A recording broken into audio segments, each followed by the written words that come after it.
Sa bigat ng dalang bara pwede ka madaganan. Sino ba daw ako? Yan ang tanong ng ilan. Ako si J-Wal, naibago na naman panay kanin. Kaya palaging may pasabog, kayang dumurog kahit hindi pa dinudumog. Hindi pa titulado pero pwede nang idayo. Nakarecord man ulit kitang kita, kinaklaro. Yeah, sige harita kahit na magbago ang klima. Menor lang sa pagtakbo, di kailangan magkinta. Hindi kailangan managasa para lang masabing siga. Marunong sumunod, ginamit ang sariling wika.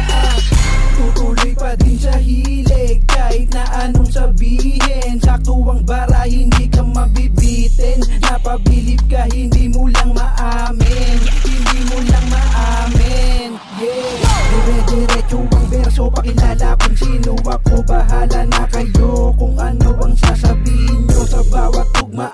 Kung ano ang sasapitin pa, di nagyayabang, sinisipagan ng kada sulat, kada sukat. Talagang nasa tiyempo, focus sa ginagawa, talagang seryoso. Bagay na bagay yung beat na para bang kinerno. Handa sa bigkasan, hindi kailangan i-demo. Akala mo tahimik, walang sasabihin. Tapos na pala yung beat, ako yung nabitin.